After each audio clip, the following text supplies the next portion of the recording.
Listen now to God's word. This is Acts 27, verses 18 through 37. The next day, as we were being violently storm-tossed, they began to jettison the cargo. And on the third day, they threw the ship's tackle overboard with their own hands, since neither sun nor stars appeared for many days, and no small storm was assailing us. From then on, all hope of our being saved was gradually abandoned. When they had gone a long time without food, then Paul stood up in their midst and said, "Men, you ought to have followed my advice and not to have set sail from Crete and incurred this damage and loss. Yet now I urge you to keep up your courage, for there will be no loss of life among you, but only the ship. For this very night an angel of the God to whom I belong and whom I serve stood before me, saying, 'Do not be afraid, Paul. You must stand before Caesar. And behold, God has granted you all those who are sailing with you. Therefore, keep up your courage, men, for I believe God, that it will turn out exactly as I have been told. But we must run aground on a certain island.' But when the 14th night came, as we were being driven about in the Adriatic Sea, about midnight, the sailors began to surmise that they were approaching some land. They took soundings and found it to be 20 fathoms, and a little further they took another sounding and found it to be 15 fathoms. Fearing that we might run aground somewhere on the rocks, they cast 4 anchors from the stern and wished for daybreak. But as the sailors were trying to escape from the ship and had let down the ship's boat into the sea on the pretense of intending to let out anchors from the bow, Paul said to the centurion and to the soldiers, 'Unless these men remain in the ship, you yourselves cannot be saved.' Then the soldiers cut away the ropes of the ship's boat and let it fall away.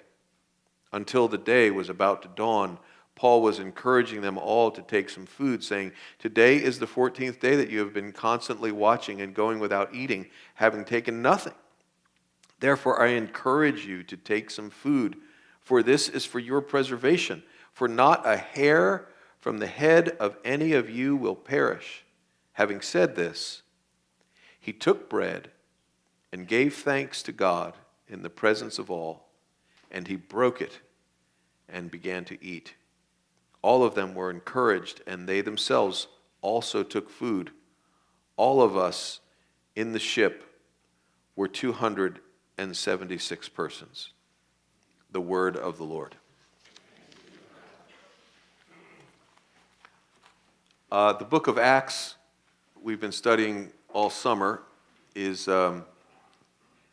geographically organized. In other words, the very beginning of the book tells you how it will lay out, and the general direction. It's a circuitous path, but eventually the whole book moves from Jerusalem to Rome. And Luke volume 1, which we call the Gospel according to Luke, is also geographically organized, and it moves from Galilee to Jerusalem. So Luke 1, from Galilee to Jerusalem. Luke 2, from Jerusalem to Rome. All that is to say, after studying this book for so long, we've now come to the end of the book. We've come to Rome. And Paul is just about to break the tape, just about to cross the finish line and realize the purpose of his mission, the purpose of his life, to speak the gospel to the great city of Rome. And it seems to be smooth sailing. Everything seems to be going really well. He even got a ticket to ride. He got a free boat ride from Caesarea in Israel all the way to Rome. He didn't have to pay for it. He's got a police escort to take him the whole way. And you think everything is going so smoothly. And then he encounters one of these once-in-a-lifetime ordeals, a horrific ordeal that really approximates death. And we're reminded of Luke volume 1, where as the main character in volume 1 reaches his goal, Jerusalem, he also has a kind of, not a kind of, he has a real death and resurrection, and now Paul has a kind of death, and on the third day, a resurrection, mirroring volume 1. It's an exciting scene. We might have asked our sound team today to provide sound effects, but I think you can hear them anyway, right? As you're listening to the storm, you're hearing sheets of rain, you're hearing waves come over, you're hearing the screaming and shouting of the sailors, hoist that line and drop that sail, and all hands on deck. You're hearing the creaking of the wood, and it all goes on for 14 days. Luke wants us to see this is no ordinary storm. It has a name, and I didn't read the first part of the chapter, but it's actually given the name of Euraquilo. It's like a character in the story. It's like a monster in the story. It's the kind of storm that can't be ignored, can't be managed, it can't be handled. It's one of those circumstances that is so manifestly clear that you are not in control anymore. This is not the kind of storm that we can just sort of wait out with a cup of hot chocolate and a good book.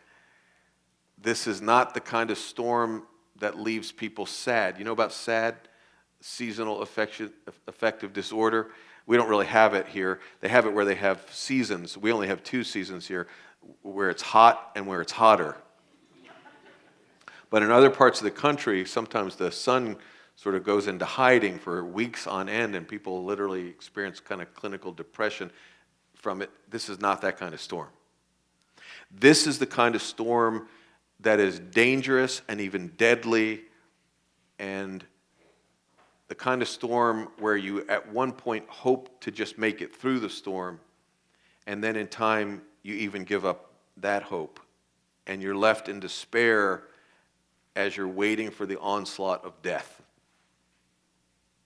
Storms are oftentimes used as metaphors. In fact, we talk about the winds of change, the waves of despair, a flood of adversity, a flood of anxious thoughts went through her mind as she put her head on the pillow that night. Images like storms are used oftentimes in poetry and in songs, like the song I quoted in the bulletin today from one of my favorite artists, Patty Griffin. She uses the idea of a storm, and then everything just gets worse and worse and worse until all hope is lost and love throws a line. The Bible uses the metaphors of a storm. This 93rd Psalm that we quoted earlier in the service, the seas have lifted up, O Lord, the seas have lifted up their voice, the seas have lifted up their pounding waves. He's not talking about an actual literal storm, but that what he's encountering is so overwhelming to him that everywhere he looks, there's only loss and devastation. Sometimes it's like that, sometimes life just piles up. And I hope that wasn't your experience in the last week. But let me tell you, there's always next week. And it comes our way. Always, or at least for every life. We all go through it. Sometimes whole seasons of life are just overwhelming, when on every front we face loss and discouragement.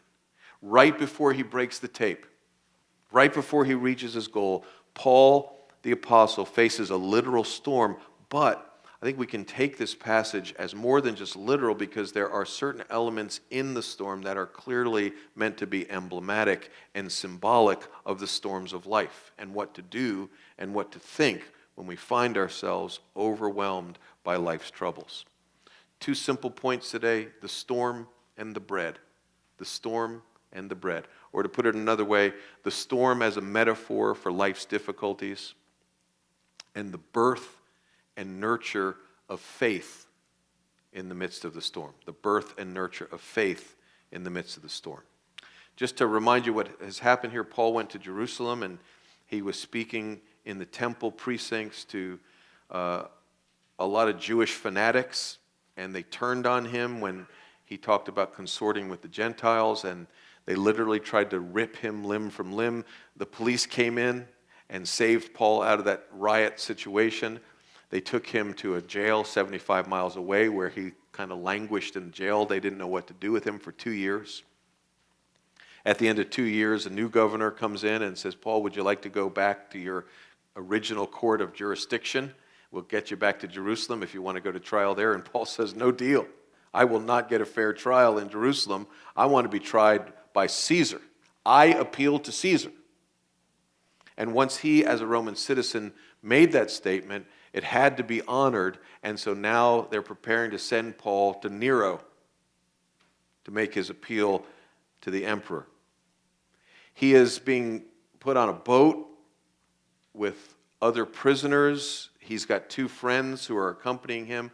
One is Luke, the historian who's writing this, and the second is a man named Aristarchus, who's a Greek Christian. A Roman centurion is their escort. He is in charge of transporting Paul and the other prisoners to the great center of the world, the jewel of the Roman Empire, the eternal city, the city of Rome. And as they sort of make connecting flights, they go from one little tiny boat to a kind of medium-sized boat, and finally they get into a larger boat, a cargo ship carrying grain from Egypt to Rome. And Paul realizes it's really late in the season to be making this kind of a voyage, starting to get cold. This is the storm season on the Mediterranean, and this is sailors beware. In fact, Paul urges them, guys, let's park it. Let's dock the boat, wait out this winter season, and take it up in the spring. But what does a rabbi know about sailing on the Mediterranean? And what does a preacher know about weather patterns in that part of the world? So they dismiss him. Little do they know, Paul, by the time it's over, will log over 3,500 miles of sailing on the Mediterranean, and he really knew his way around, but they don't take him seriously. And then the storm comes, rushes down from the hills into the Mediterranean basin.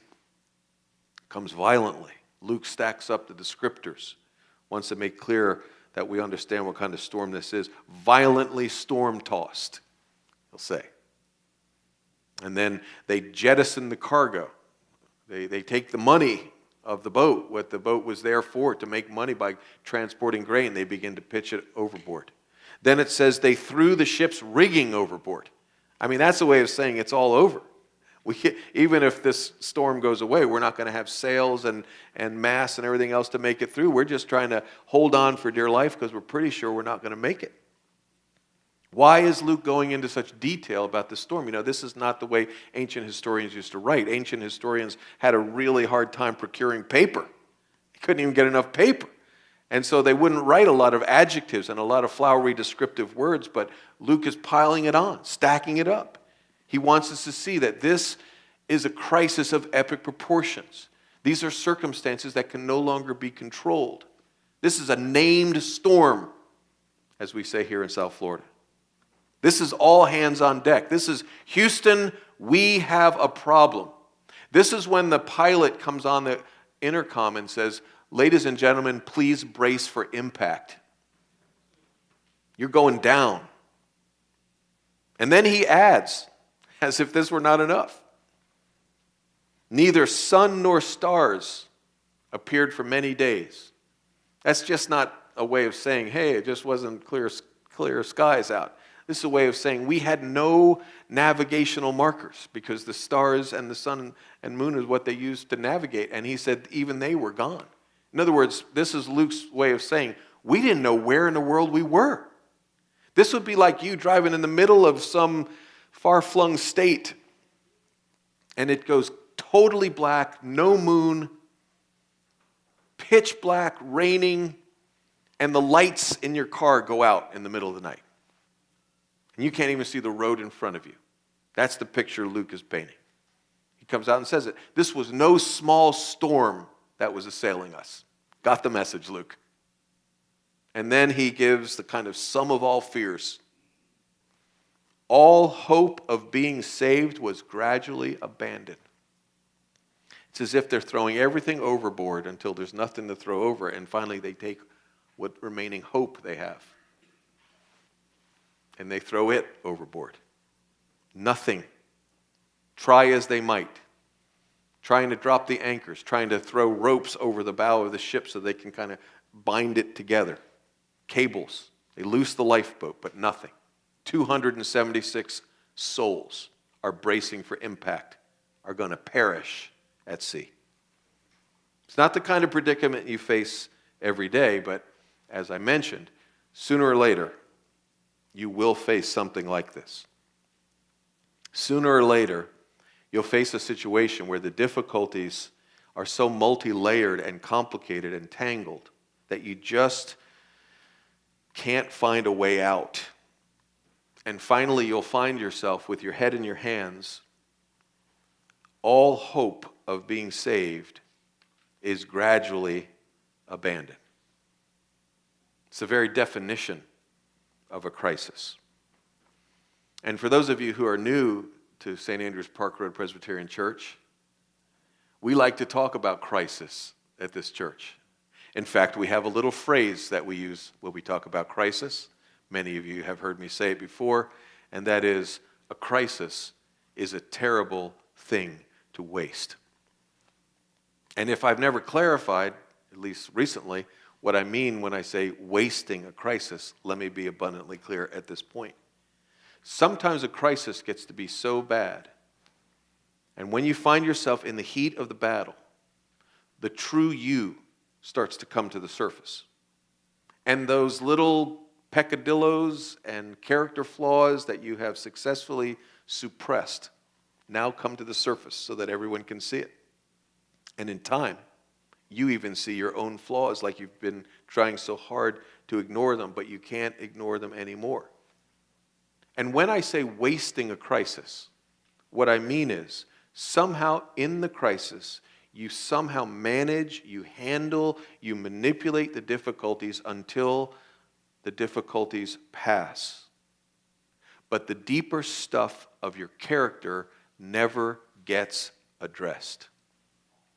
And instead, in the storm, you find yourself making promises, making resolutions. You turn over a new leaf. You make deals with people. You may make deals with God. And we may swear that we've learned our lesson and that will change. We may feel some sense of shame because these character defects come out of us because we're under so much pressure and people see the real me and it looks ugly, and the sense of shame is even more painful than the crisis itself. Just for instance, picture a man who's in the midst of a crisis. Maybe he is facing unemployment, recently lost his job, maybe he's got trouble in his home, he's got health concerns, he's got other concerns all coming down on him, and in the midst of the storm, he has a violent outburst of anger, and everyone around him says, "Wow, this guy's really an angry guy." And he says, "You're right. I better buy a book on anger management." So he reads the book on anger management, but he never really gets to the roots of his anger, never discovers why he is such an angry person. And when the storm is past, he has turned over a new leaf. He tries a lot harder to be a nicer person. He learns from the book to count to 10 when someone cuts him off on the highway. He's learned breathing exercises, and this also is helping him control his anger. But he never gets past the behavior down to the heart that is driving the behavior. He never gets down to his whole motivational platform, and his heart is unchanged, and the crisis is wasted. The man remains in control. And here in this passage, and sometimes in life, for all of us, it will happen at least once. Sometimes, even if it's only once, there will be a crisis that you realize you just can't handle. Such was the case for Paul and the other 276 souls. Hope is abandoned, and despair is all that's left. And yet, as is almost always the case, faith germinates, it sprouts up in the soil of desperation and despair. In fact, it's almost a maxim of the spiritual life. Unless a person is facing despair or desperation, faith cannot be born in that person. Until you are ready to abandon self-confidence and confidence in other people, faith cannot be born in you. Faith emerges from the soil of despair. And what God does here is to use this crisis, this despair, to sensitize the crew to a resource that they had on board for the whole voyage, and they had ignored it. There's a man on board who has an inside track with God. There's a man on board who belongs to the Lord of the storm. They didn't see this man, Paul, the apostle of Jesus Christ. They didn't see him as being anything special when he first got on the boat. When he had urged them to winter in a safe harbor, they ignored him because he's no sailor, he's a landlubber. But now they're desperate and they're ready to listen. God is capitalizing on the crisis, not wasting it. God has used the crisis to establish the credentials of his emissary, the ambassador, Paul, and now these despairing sailors are ready to listen. God appeared to Paul on the third day by an angel, a messenger, supernatural messenger, appears to Paul and promises that God will complete Paul's life's calling. You must stand before Caesar, says the Lord, because I have decreed it, and I have decreed to save every sailor on that ship. And Paul relays that promise to the despairing men, and they are just desperate enough. What else do they have? They're just desperate enough to believe. And then Paul shows them what belief really looks like. Therefore, keep up your courage, men, for I believe God. This is what faith looks like. They are sort of living off Paul's faith. They are encouraged. In other words, he transmits, as it were, courage from himself to them. He's sort of believing for them. And by the way, what a wonderful picture this is of what Christian parents do for their children. We believe for them until faith can be born in them. And then Paul makes it clear as he's priming the pump. But, he says, there's a kind of condition on this promise. We must stick together. See, because I know I'm not much to look at, says Paul, but I am the man of promise. And if you separate yourself from the man of promise, you also lose the promise itself. Very similar to Lot and Abraham. You remember when Lot said, Abraham, I want that pasture land over there. It's really green, and I'm going to go my own way. And Abraham says, okay, you can go your own way. He separates himself from the man of covenant. And everything goes wrong for Lot. And the same thing is happening here. Paul says, if you separate yourself from me, the covenant man, the man who knows God, the man who received the promise, then the promise does not go with you. And Paul is showing faith involves togetherness. Faith always leads to community. Faith is not strictly, as it's a tenet of modern American belief, but it's in contradiction to the Christian gospel. Faith is not a strictly private, every man for himself personal journey. It always brings the person who believes into community. And when a couple people on the boat have the big idea to break free from community, when Paul looks over and a couple guys are trying to get in the lifeboat and go their own way, Paul protests and says to the centurion and the captain of the ship, unless these men stay in the ship, you yourselves cannot be saved. As I said, it's emblematic. This is a story of physical rescue, but it symbolizes certain truths about God and faith and what it means to be rescued spiritually. Stay on the ship. It's an emblem. Stay connected to the body, to God's people, to the local church. We are, whether we like it or not, we are spiritually interdependent, like organs in the body, like branches in a vine. We need each other. Abide in me, says Jesus, and abide with one another. And then Paul does something else.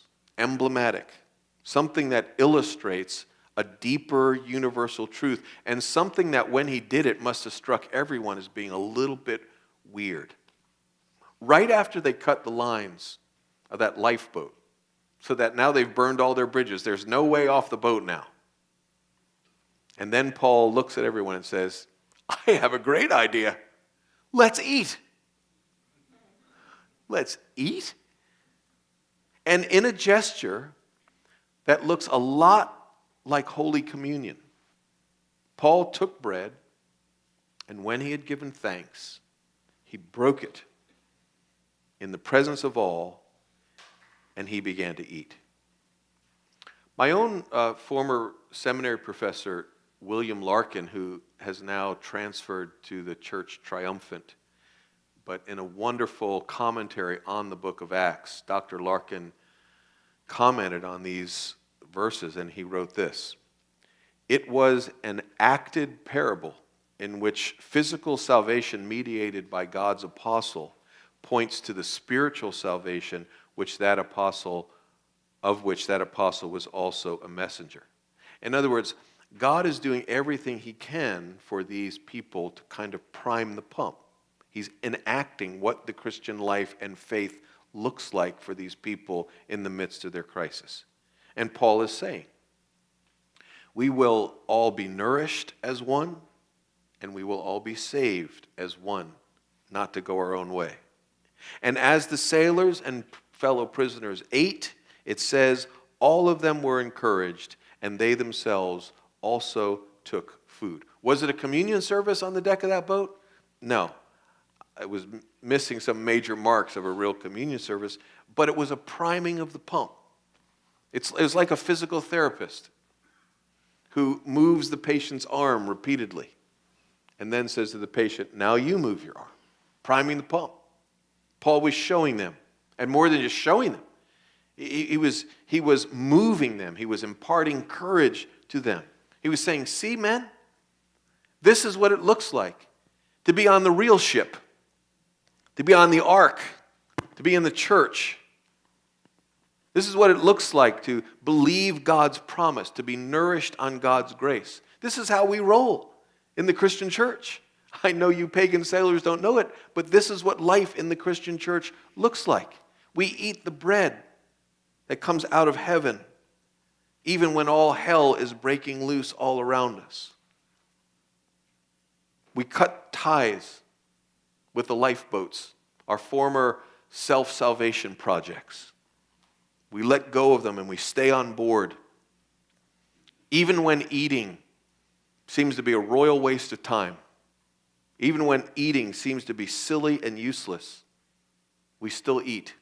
We meet, we stick together, and we eat because it nourishes our faith and it imparts cheer to us. The passage ends in verse 44, which I didn't print in the bulletin this week. It says, and so it was that they were all brought safely to the land.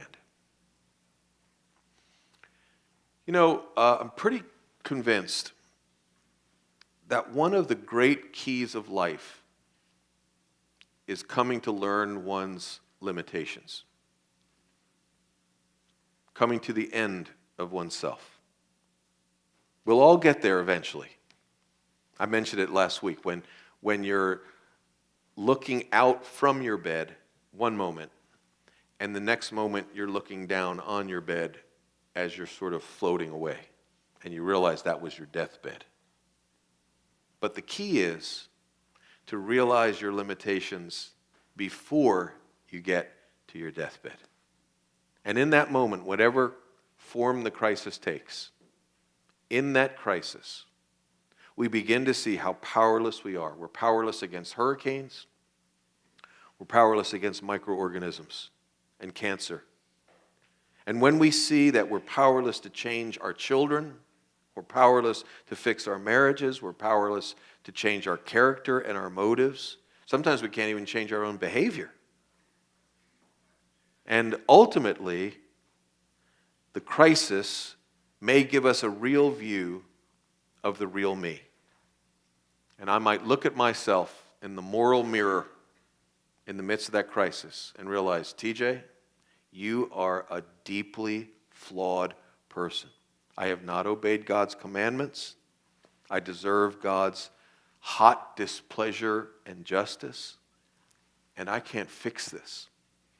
And when we get to that place, when we recognize the crisis cannot be managed, and in the storm, whether it's a health crisis or a family crisis or a moral failing or an addiction or a habit that you can't stop or some sort of inner collapse, when we see in that very painful, raw moment, the only thing that will work here is death and resurrection. Only Jesus Christ can fix this.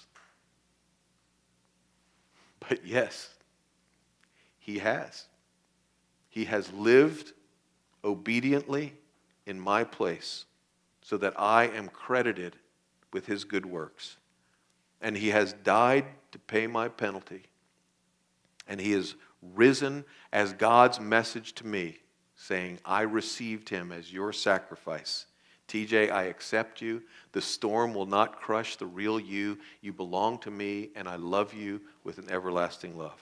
And when I see that, then Jesus Christ becomes to me the bread in the midst of the storm. I eat and drink Him, my bread in the storm, and I am encouraged. He imparts courage to me. Let's do it together right now. Let's do it right now. You know, the world feels like a very uncertain place right now. For Christians in our country, for the whole world. It seems like a storm is brewing and on the horizon. But for just a few minutes, we're all together in the ship, rejoicing and eating bread in the midst of the storm. Let's pray together.